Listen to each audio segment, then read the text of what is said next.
পৃথিবীতে যত কাউমি প্রতিষ্ঠান রয়েছে সকল দাওরা কাউমি প্রতিষ্ঠানে একটা কিতাব আছে, সেই কিতাবের নাম আবু দাউদ। জোরে বলেন নাম কি? আবু দাউদ। এ কিতাব এ দেশের প্রত্যেক কাউমি মাদ্রাসায় আছে। এ কিতাবে একটা হাদিস আছে, হাদিস নম্বর 666। 666 বলেন তো কত বললাম? 666 নম্বর হাদিস এ দেশের মাঠের হাদিসে আছে। এ দেশের মাঠে আমল নাই। কি নাই? আমল নাই। সাধারণ মানুষ তো মানে না। এদেশের অধিকাংশ দাড়িওয়ালা টুপিওয়ালা হুজুর মানে না। জোরে বলেন ঠিক কিনা? আগে বলি তাহলে বুঝবেন, না বললে তো বুঝবেন না। এমনি ঠিক বলে কি হবে? এরকম তাকান, রাসূল সাল্লাল্লাহু আলাইহি সাল্লাম বলেছেন মসজিদে শয়তান থাকে।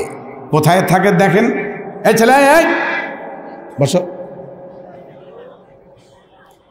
রাসূল সাল্লাল্লাহু আলাইহি সাল্লাম বলেছেন মানুষ যখন নামাজে দাঁড়ায় কাতারবদ্ধ হয়ে, দুইজনের মাঝে যেখানে ফাঁকা থাকে সেখানে দাঁড়ায় কে? এবারে অ্যান্সার সবাই দিয়েছে। এর আগে বলছে মসজিদে শয়তান থাকে না, আর এখন বলছে কে দাঁড়ায়? শয়তান।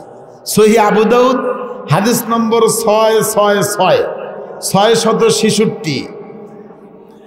রাসূল সাল্লাল্লাহু আলাইহি সাল্লাম বলেছেন ফাঁকা জায়গা থাকে যেখানে মিস্টার ইবলিস শয়তান দাঁড়ায় সেখানে। তার মানে মসজিদে শয়তান থাকে। এদেশের মাঠে যত মানুষ 16 আনার 13 আনা 12 আনা মুসলমান ফাঁকা রেখে নামাজ পড়ে, কথা বলেন, যত মানুষ ফাঁকা রেখে নামাজ পড়ে প্রত্যেক ফাঁকা জায়গায় একজন শয়তান দাঁড়ায়। যত মানুষ ফাঁকা রেখে নামাজ পড়ে প্রত্যেক মানুষ একটি শয়তান সাথে নিয়ে নামাজ পড়ে। সুর এবার হালকা হলো কে? ভয় লাগতেছে? হাদিসের নম্বর বলেছি, হয় কথা উল্টায় ধরতে হলে সহিহ আবু দাউদের 666 নম্বর হাদিস গ্রন্থ থেকে বাতিল করতে হবে, নইলে ফাঁকা রাখার কোনো সুযোগ নাই। মসজিদে শয়তান থাকে আরেকটা হাদিস, আল্লাহর নবীর মতো ভালো মানুষ পৃথিবীতে আর কেউ ছিল কোনোদিন আর আসবে না। আল্লাহর নবীজি নামাজ পড়েছেন, পড়ায়েছেন, ইমামতি করা কালে কোনোদিন 4 রাকাত নামাজ 5 রাকাত হয়ে গেছে। এই ভুল করে দিয়েছে মিস্টার, জোরে বলেন। তার মানে মসজিদে শয়তান থাকে কি থাকে না? এবার শয়তান থাকে না কোথায়? বলে হুজুর সবচেয়ে ভালো জায়গা মসজিদ, সেখানেই শয়তান থাকে না আবার কোথায়? আল্লাহর নবী মুহাম্মদ রাসূলুল্লাহ সবাই পড়ি সাল্লাল্লাহু আলাইহি সাল্লাম বলেছেন যেখানে কোনো ব্যক্তির কোনো মুসলিমের কণ্ঠে যখন আল্লাহু আকবার ধ্বনি উচ্চারিত হয়, এই ধ্বনি যত দূর পর্যন্ত যায় তত দূর পর্যন্ত শয়তান পালিয়ে যায়। বলেন আলহামদুলিল্লাহ। এবার আপনারা শয়তান কাছে রাখতে চান না দূরে দিতে চান?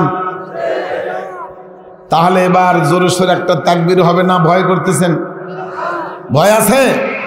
ওই আর দ্য সোলজার অফ আল্লাহ, ওই দ্য ব্রেভ নিশান, ওই দ্য টাইগার লায়ন অফ আল্লাহ।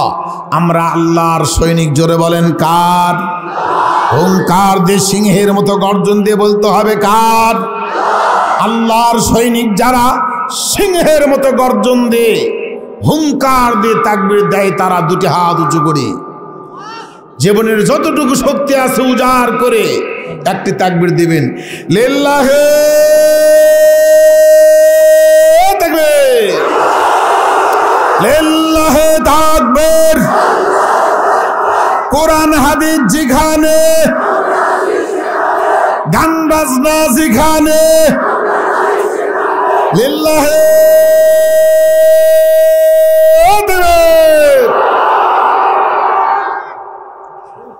আলহামদুলিল্লাহ, প্রশংসা জ্ঞাপন করছি মহান আল্লাহ সুবহানাহু ওয়া তাআলার সান্নিধ্যে, যে মহান রবের অশেষ মেহেরবানিতে গাইবান্ধা জেলাধীন সাগাটা থানাধীন জান্নাতুন নাঈম সালাফিয়া ও হাফেজিয়া মাদ্রাসা কর্তৃক আয়োজিত 18-19-2024 ফেব্রুয়ারি 18-19 2 দিন ব্যাপী বিরাট ইসলামী জালসার আয়োজন করেছেন কর্তৃপক্ষ। আমাদেরকে যে মহান রব বসার সুযোগ দিয়েছেন তথা সমাপনী দিনে সে মহান রবের দরবারে মস্তক অবনীত চিত্তে শুকরিয়া জ্ঞাপন করে পড়ছি আলহামদুলিল্লাহ। দরুদ তাসলিম বর্ষিত হোক সর্বকালের সর্বযুগের সর্বশ্রেষ্ঠ মহামানব, আদর্শের মূর্ত প্রতীক, নির্যাতিত নিপীড়িত মাজলুম জনতার মুক্তির অগ্রনায়ক, নবিকুল সম্রাট, আউলিয়া কুল শেরভূষণ নবী মুহাম্মদ রাসূলুল্লাহ সাল্লাল্লাহু আলাইহি সাল্লামের প্রতি। অতঃপর আজকের এই মাহফিলের উপস্থিত সুযোগ্য অভিজ্ঞ সাহেবে সদর আল কদর মুআজ্জাজ মুহতারাম সম্মানিত সভাপতি মহোদয় জনাব আলহাজ ইঞ্জিনিয়ার মোজাহারুল হক আকন্দ, বিশিষ্ট শিল্পপতি ঢাকা, প্রধান অতিথি আপনাদের এলাকার গর্বিত ললাট, উন্নয়নের মূর্ত প্রতীক জনাব মাহমুদ হাসান রেপন এমপি মহোদয়, বিশেষ অতিথিবৃন্দ, স্টেজে বসা ওলামে দিগার, সামনে বসা তাওহিদি জনতা, জবনিকার অন্তরালে অবস্থানরতা এদেশের আবেদা সলেহা তহেরা জরিফা আমেলা আকলিমা, সতী সাধ্বী রূপবতী গুণবতী বুদ্ধিমতী কৃষ্ণকুন্তল সুদর্শনা সুনয়না সুকেশা সুজলা উজালা সুফলা সোনার বাংলার মা ও বোনেরা, উপস্থিত আছেন সাংবাদিক বন্ধুবর্গ, প্রশাসনের দায়িত্বশীল ভাইয়েরা আমার। আপনাদের সামনে আমি কোরআনুল কারীম থেকে মাত্র একটি আয়াত পড়েছি, রাসূলের মুখ নিঃসৃত বাণী থেকে দুটি হাদিস, সংক্ষিপ্ত একটি বিষয়ের উপরে কিছুক্ষণ আলোচনা করব ইনশাআল্লাহ। আলোচনার বিষয় আদর্শ মানুষ, আদর্শ সন্তান বিনির্মাণে ইলমে দ্বীনের ভূমিকা। আদর্শ সন্তান বিনির্মাণে ইলমে দ্বীনের ভূমিকা শিরোনামের উপরে অল্প কিছুক্ষণ কথা বলে আলোচনা শেষ করব ইনশাআল্লাহ। ওমা তাওফীকি ইল্লা বিল্লাহ আলাইহি তাওয়াক্কালতু ওয়া ইলাইহি উনীব। আপনারা জানেন প্রত্যেকটি পরিবারে এখন অধিকাংশ পরিবার অশান্তির দাবানলে দাউ দাউ করে জ্বলছে। অধিকাংশ পরিবারে আজ ঝগড়া বিবাদ বিসংবাদ কলহ লেগে আছে, কারণ পরিবারের একটি ছেলে বাবার কথা শোনে না, মেয়ে মায়ের কথা শোনে না। আদর্শ সন্তানের অভাবের কারণে, আদর্শ বাবা মার অভাবের কারণে পরিবার আজ ক্ষতিগ্রস্ত। সম্মানিত সুধী মণ্ডলী, আল্লাহ সুবহানাহু ওয়া তাআলা কোরআনুল কারীমে বলছেন, হে পৃথিবীর মানুষ শুনে রেখো, মানুষ পৃথিবীতে যাকে বেশি ভালোবাসে এমন জিনিস দুটি। জোরে বলেন কয়টি? দুটি। মানুষ যাকে বেশি ভালোবাসে তার এক, টাকা পয়সা সম্পদ। সম্পদকে মানুষ বেশি ভালোবাসে, তাই তো সম্পদের কারণে এদেশের মানুষ অন্য দেশে চলে যায়, আদরের স্ত্রীকে বাড়িতে রেখে বিদেশে পাড়ি জমায়, ছেলের মুখের কচি কণ্ঠে আব্বা ডাক আম্মু ডাক ভুলে গিয়ে বিদেশে চলে যায়, শুধু টাকা সম্পদ ইনকাম করার জন্য করে। মানুষের কাছে সবচেয়ে প্রিয় বস্তু দুটি, তার একটি সম্পদ, দুই সন্তান। মানুষ টাকা হয়েছে, বাড়ি গাড়ি হয়েছে, বিবাহ হয়েছে, সন্তান নেই। 10 বছর পরে যতই আদরের স্ত্রী হোক, ভালোবাসা কমে না বাড়ে? জোরে বলেন কমে না বাড়ে? সন্তান নাই তখন আর ভালো লাগে না। এরপরে ভালোবাসার বস্তু 2 নম্বরে সন্তান। মানুষ সবচেয়ে ভালোবাসে 2টি জিনিসকে, 1 সম্পদ, 2 সন্তান। যাকে মানুষ বেশি ভালোবাসে আল্লাহ সুবহানাহু ওয়া তাআলা সেই 2টি জিনিসকে মানুষের জীবনে মহা বিপদ বলে উল্লেখ করেছেন। সূরা আনফাল আয়াত নম্বর 28, সূরা তাগাবুন আয়াত নম্বর 9। আল্লাহ বলেন, হে নবী আপনি বলে দিন, ওয়া'লামু আন্নামা আমওয়ালুকুম ওয়া আওলাদুকুম ফিতনা।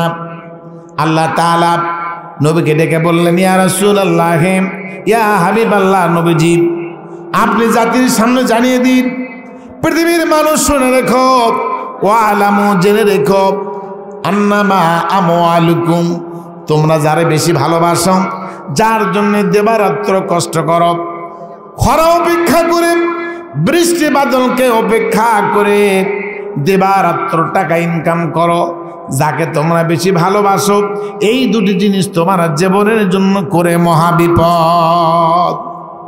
ওয়া'লামু তোমরা জেনে রেখো, আন্নামা আমওয়ালুকুম নিশ্চয়ই তোমাদের সম্পদ, ওয়া আওলাদুকুম তোমাদের সন্তান তোমাদের জীবনে বিপদ। যারা বাবা আছেন কানটা খাড়া করেন, আল্লাহ তাবারক ওয়া তাআলা টাকা পয়সাকে বিপদ বললেন কেন? অথচ এই সম্পদের জন্য করে বাড়ি গাড়ি ছেড়ে ঘুমকে হারাম করে মানুষ কোন দেশে পাড়ি জমি টাকা কামাই করে। 2 জীবনের যত ইনকাম সব ইনকাম সন্তানকে মানুষ বানানোর জন্য করে। কথা বলেন ঠিক কিনা? অথচ আল্লাহ বলছেন সেই সন্তান তোমার জন্য মহাবিপদ।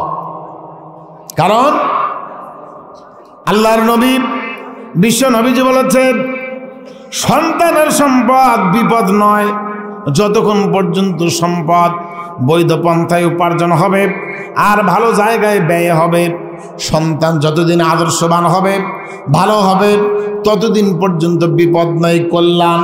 যখন সম্পদ অবৈধ পন্থায় উপার্জন হবে, সন্তান যখন ভালো হবে না, আদর্শ সন্তান হবে না, তখন টাকাও মানুষের বিপদ, সন্তানও মানুষের বিপদ।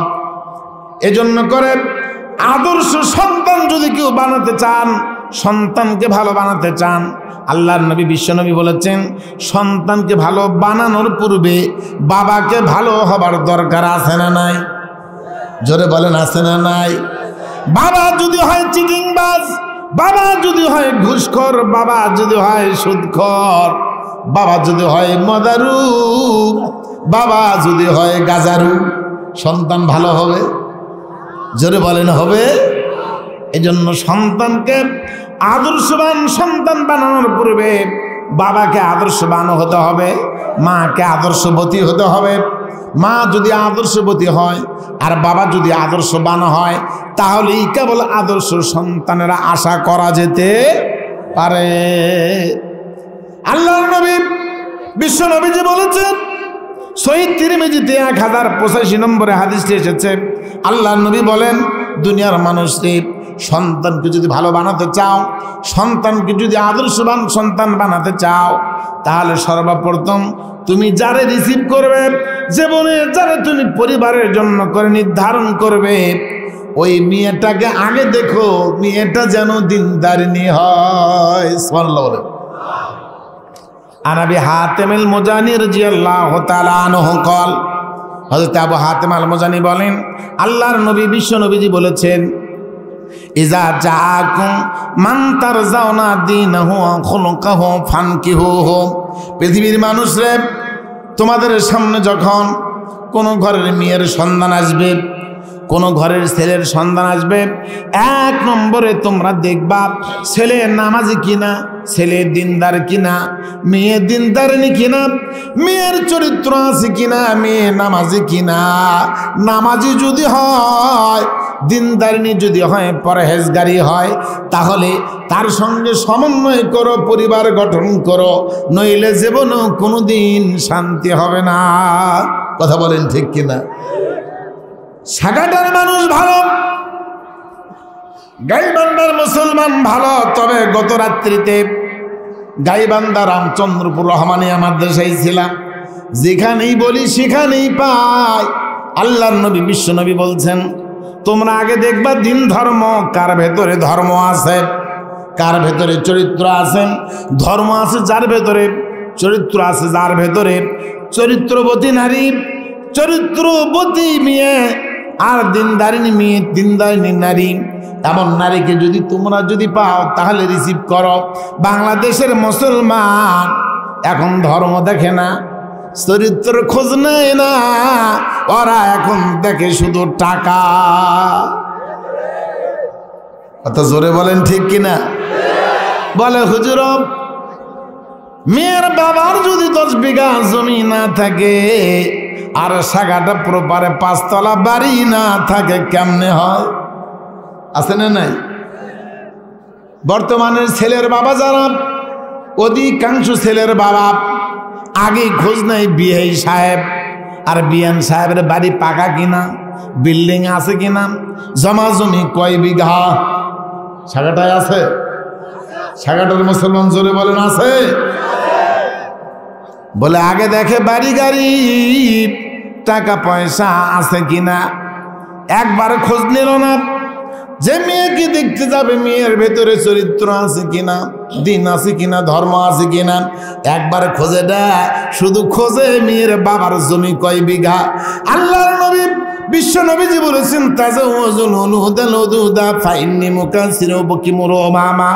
দুনিয়ার মানুষরে যে ঘরে নারী বেশি, যে ঘরে মেয়ে বেশি, সেই ঘরে পরিবার গঠন করো। বাংলাদেশের মুসলমান খোঁজে কার ঘরে এক মেয়ে। জোরে বলেন ঠিক কিনা? বলে কারণ কি? বলে হুজুর, মেয়ে যদি একটা হয় আর যদি কেউ না থাকে, বাবার যদি জমি থাকে, লাভবান জামাই হবে কিনা? বলে হুজুর, যারা প্যান্ডেলে আছেন হাজার হাজার মুসলমান, সাগাটা প্রপারের মানুষ যারা, তারা বলতে পারবেন মেইন মার্কেটে সাগাটা 1% জমির দাম আনুমানিক কত হবে? 20 লাখ। কি বলেন? 1% মার্কেটে না হলো তো 10 লাখ। যদি 10 বিঘা জমি থাকে মেয়ের বাবার, 5 তলা বাড়ি থাকে, মাত্র একটাই মেয়ে, মেয়ে আবার পূর্ণিমার মতো সুন্দরী, বাবার একটা মাত্র মেয়ে, 10 বিঘা জমি, 5 কাঠা জমির উপরে 5 তলা বাসা বাড়ি, ছেলে নাই, শুধুমাত্র মেয়ে। আর পল্লী নিবৃকোণে জান্নাতুন নাইম হাফিজিয়া সালাফিয়া মাদ্রাসার পাশে গরিবের ছেলে আব্দুল্লাহ আর ছেলে আব্দুর রহমানকে দিয়ে বিবাহের প্রস্তাব দেওয়া হয়। জোরে বলেন যুবকের মন খুশি না বেজার? বলছে কি 5 বিঘা জমি, গোটাই মার্কেট, 5 তলা বাসা বাড়ি, ছেলের মাত্র একটাই মেয়ে, ছেলের মাত্র একটাই মেয়ে। লাগাও তাড়াতাড়ি, কবুল করে দাও। কথা বলেন ঠিক কিনা? কারণ আজকে যদি শ্বশুর মারা যায়, কালকে সব জমির মালিক হবে কে? জামাই। মা বোন, আপনাদের জায়গা হচ্ছে না, মা বোনদের প্যান্ডেলও কলেজের প্রায় সমান, 2টা প্যান্ডেল। আমি আসতেই দিকে আসছি, জায়গা নাই, তো গায়ের উপরে তো আর বসা যাবে না। কি বলেন? তবে অনুরোধ করবো আপনারা একটু চেপে বসবেন, চেপে চেপে বসবেন, বসার জায়গা অন্য বোনদেরকে করে দিবেন। সম্মানিত সুধী মণ্ডলী, এবার শুধু খুঁজেছে টাকা। আল্লাহর নবী বিশ্ব নবী বলছেন, যুবকের মন বড় খুশি, 10 বিঘা জমি, 5 বিঘা জমি, বাবার মাত্র একটা মেয়ে, মেয়ে আবার ওই শরীর আয়ের মতো। বলে হুজুর তাড়াতাড়ি লাগান, দম নাই, ধর্মের খবর একবার নেয় না, চরিত্রের খবর একবার নেয় না। আল্লাহর নবী বিশ্ব নবীজি বলেছেন, কোন যুবক কোন যুবতী যদি দিনকে না খোঁজে, ধর্মের দিকে লক্ষ্য না করে, টাকা দেখে, পয়সা দেখে, আল্লাহর নবী বলেছেন পরিবারে অশান্তির আগুন দাউ দাউ করে জ্বলবে। কথা বলেন ঠিক কিনা? হাদিস নম্বর বলি শোনেন, সহিহ তিরমিজি 1085, সহিহ ইবনে মাজাহ 1967 নম্বরে পাবেন। আল্লাহর নবী বিশ্ব নবীজি বলেছেন, শোনো শোনো পৃথিবীবাসী, আদর্শ সন্তান যদি বানাতে চাও, আদর্শ মাকে গ্রহণ করো। আদর্শ মাকে যদি পরিবারে আনতে পারো, তোমার জীবনকে সুখ দিয়ে ভরে দিবেন। জোরে বলেন কে? আল্লাহ। আজ বাংলাদেশে বহু বাবা ভাবে আমার সন্তান মানুষ হলো না, আমার সন্তান দিনহীন হয়ে গেল। কারণ কি, বাবা যারা আছেন কান্টা গাড়া করেন, ভুল করেছেন বহু জায়গায় বলার সময় হবে না। আমি শুরু করেছি 10টার পরে, শায়েখ আব্দুর রাজ্জাক সাহেব মাগরিবের পর পরে এসে বসে আছেন। আলহামদুলিল্লাহ বলেন, কোনো সন্দেহের কারণ নাই। আমার ভাইয়েরা, আল্লাহ নবী বিশ্বনবী বলছেন, 1 নম্বর ধর্ম দেখো, মুসলমান এখন ধর্ম দেখে না, শুধু টাকা দেখে। সহিহ বুখারীর 5090 নম্বর একটা হাদিস পাবেন। আল্লাহর নবী বলেছেন, তুনকাহুল মারাতু লিআরবাইন লিমালিহা ওয়া লিহাসাবিহা ওয়া জামালিহা ওয়া লিদীনিহা ফাজফার বিজাতিদ্দিন তারবাত ইয়াদাক। জাহিলি যুগের মানুষেরা 4টে জিনিস দেখে পরিবার গঠন করত। হুজুর অনুবাদ ভুল করে বলছে, হুজুর বুঝেনি হাদিস, হুজুরকে একটু পড়তে হবে। তুনকাহু মুজারে মাজহুলের সেগা, জাহিলি যুগের মানুষেরা নারীদেরকে রিসিভ করত, বিবাহ করানো হতো 4টে জিনিস দেখে। নবীজি 4টে দেখে করতে বলেন, নবীজি বলছেন, আরে ধর্ম আছে যেখানে সম্পর্ক করো সেখানে। জোরে বলেন আলহামদুলিল্লাহ। ধর্ম নাই যেখানে সম্পর্ক চলবে না সেখানে। যারা টাকা দেখেন, চাকরি দেখেন, সেখানকার মানুষ ভালো। এদেশের কিছু মেয়ের বাপের আক্কেল খারাপ। ওরা শুধু বলে কি জানেন, যে হুজুর ছেলে কি করে? বলে ছেলে চাকরি করে। কিসের?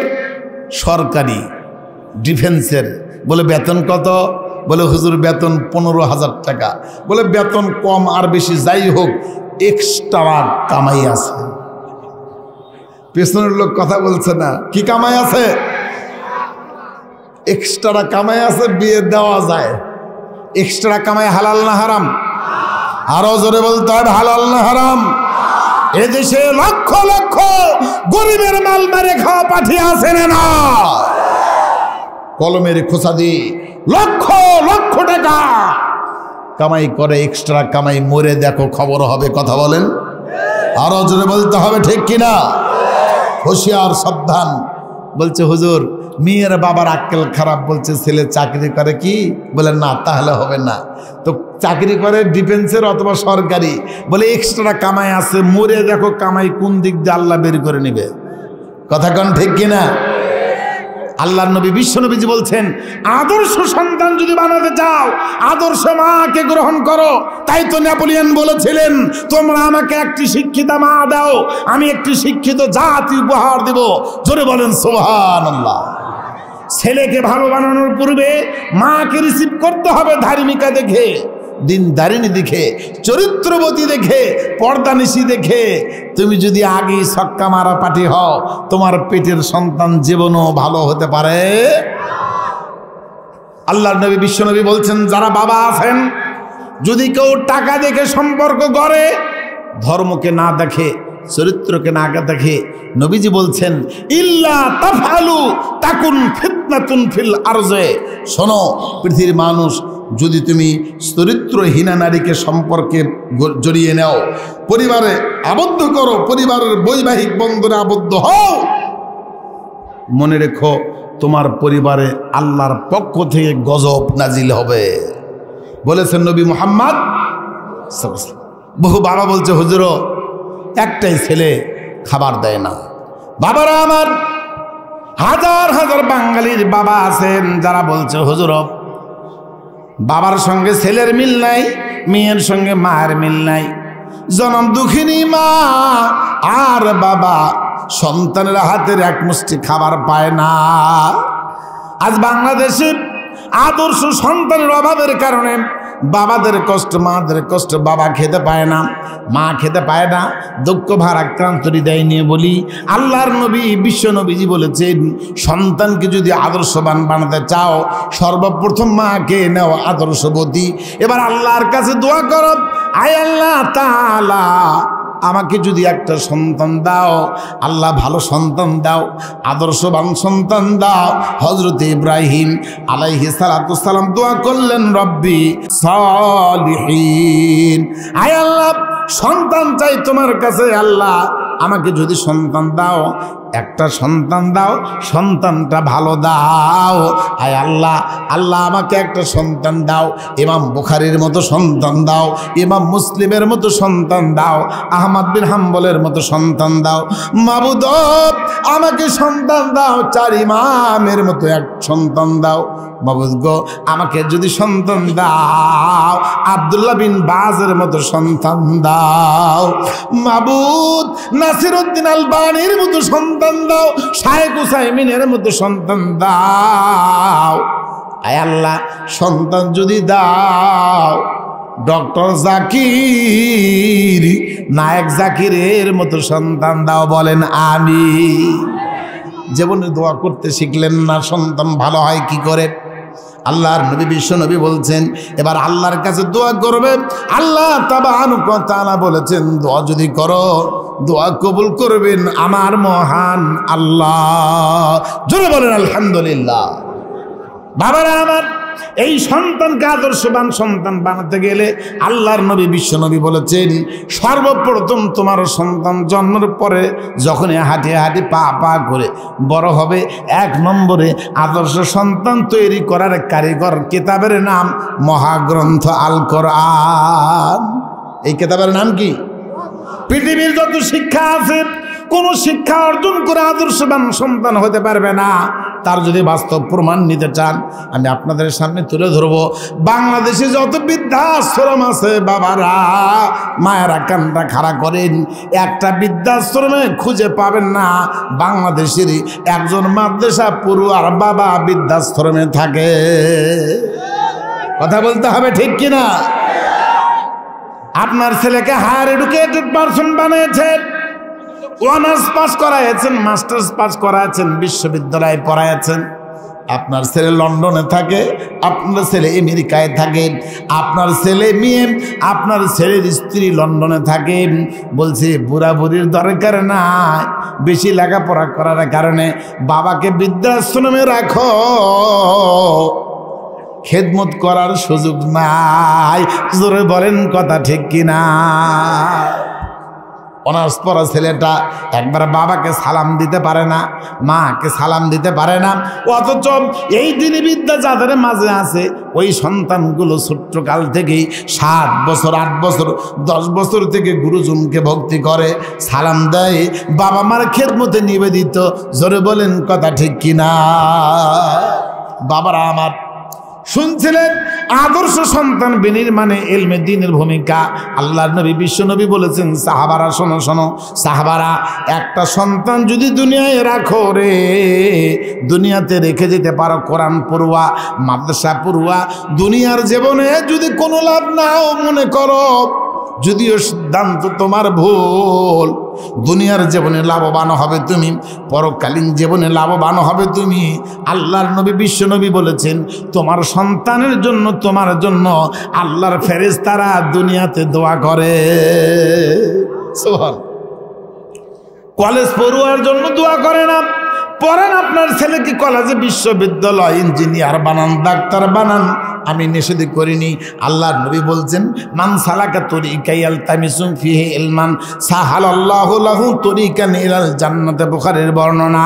অন্য হাদিসে এসেছে মান সালাকা তরিকা ইয়াতলুবু ফিহি ইলমান সালাকাল্লাহু বিহি তরিকাম মিন তুরুকিল জান্নাহ।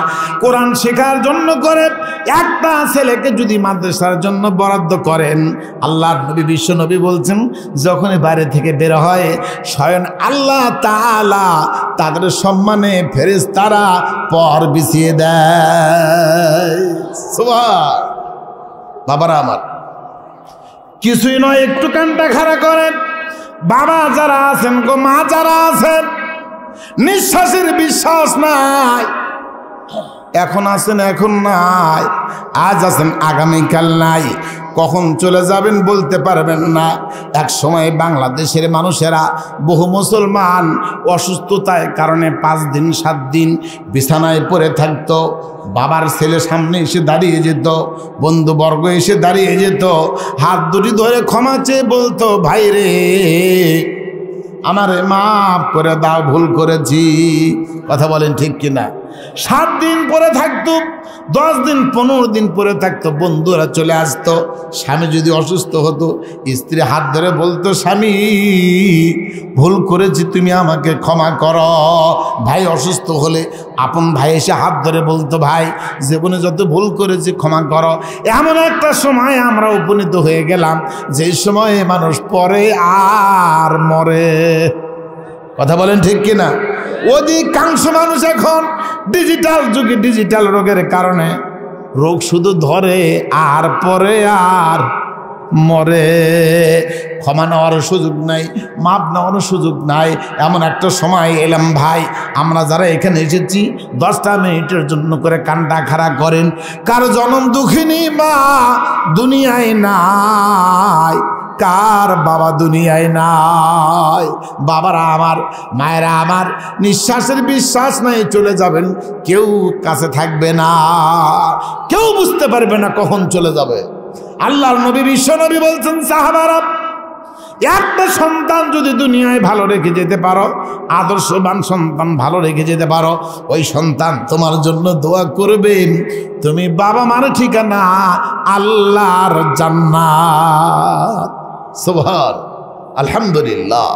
বাবারা আমার, এবার চেহারাটা সামনের দিকে করেন, বাবার চেহারাটা সামনে নেবেন। বাংলাদেশে যারা বুলবুলে বাংলা ছিলেন, একদিন এ বাংলাদেশের মাঠ কাঁপাইতেন। আব্দুল্লাহ বিন ফজল সাহেব আর বাংলার জমিনে নাই, দুরুল হুদা আইয়ুবী আর বাংলাদেশে নাই, আবু তাহের বর্ধমানী আর বাংলাদেশে নাই, আমাদের বগুড়ার কণ্ঠশিল্পী আব্দুল্লাহ বিন কাজেম আর বাংলাদেশে নাই। আব্দুল্লাহ বিন কাজেম কি কেউ দেখেছেন নাকি? দেখেছেন? কি যে কণ্ঠ! আল্লাহু আকবার! এমন কোনো মানুষ নেই যার অন্তরে ঈমান আছে, সেই মানুষ আব্দুল্লাহ বিন কাজেমের আলোচনা শুনে মা কেঁদেছে। কথা বলেন ঠিক কিনা? যখন তিনি কোরআন তেলাওয়াত করতেন, কলিজা ঠান্ডা হয়ে যেত, তিনি পড়তেন, আহা ইন্নামাল মুমিনুনাল্লাযীনা ইযা যুকিরাল্লাহ ওয়াজিলাত কুলুবুহুম ওয়া ইযা তুলিয়াত আলাইহিম আয়াতুহু যাদাতুহুম ঈমানা ওয়া আলা রাব্বিহিম ইয়াতাওয়াক্কালুন। আল্লাহ! ইবনে কাজেম যখন টান দিতেন, আহা কি কোরআনের আওয়াজ! আব্দুল্লাহ বিন কাজেম বলতেন, বাবা রাখে আসুরে, যার দুনিয়াতে বাবা নাই, যার মা নাই, চেহারাটা একটিবার সামনে নেন ভাই গো। আজকে যারা এসেছেন আগামী দিন থাকবেন না, 100 বছর পরে এই মাঠের একজন মানুষকে খুঁজে পাওয়া যাবে না। জোরে বলেন কথা ঠিক কিনা? আজকে যারা আছে 100 বছর পরে একজনকে খুঁজে পাওয়া যাবে না। 100 বছর পূর্বের মানুষ এই ফিল্ডে কেউ এখন বসে নাই। আল্লাহর নবী বিশ্ব নবী বললেন, সাহাবারা একটা আদর্শ সন্তান যদি দুনিয়ায় রেখে যেতে পারো, তুমি বাবা যেদিন থাকবা না, মা যেদিন দুনিয়ায় থাকবে না, ওই বাবার সামনে সৌভাগ্যবান বাবা তারা, সৌভাগ্যবতী মা তারা একটা সন্তানকে আদর্শ সন্তান হিসেবে রেখে যেতে পারবে। বাবা যেদিন দুনিয়ায় থাকবে না, বাবা যেদিন দুনিয়ার বুক থেকে বিদায়, সেই দিন বাবার সামনে দাঁড়ায়া জানাজার ইমামতি করবে, আল্লাহর কাছে কেঁদে বলবে, আল্লাহুম্মা গফির লাহু ওয়ারহামহু ওয়া আফিহি ওয়া আফু আনহু ওয়া আকরিম নুজুলাহু ওয়া ওয়াসি মাদখালাহু ওয়াগসিলহু বিল মাই ওয়াস সালজাল বারাদে। লম্বা দোয়া। আল্লাহ নবী বিশ্ব নবী বললেন, সাহাবারা তোমাদের যখন মৃত্যু হয়ে যাবে, তোমাদের সামনে পৃথিবীর কোনো মুসলিমা যখন মারা যাবে, একজন সন্তান যখন জানাজার সামনে দাঁড়াইবে, নয়নে পানি জড়ায়া আল্লাহ তাআলার দরবারে দোয়া করবে। বাবারা আমার, আপনাদেরকে আমি বুঝাতে পারবো কিনা দেখেন তো। এখানে হাজার হাজার মুসলমান আছেন, জানি না কোন বাবার সন্তানের সৌভাগ্য যে বাবার মাথা সন্তানের হাতের উপরে রাখার পরে জীবনটা চলে গেছে।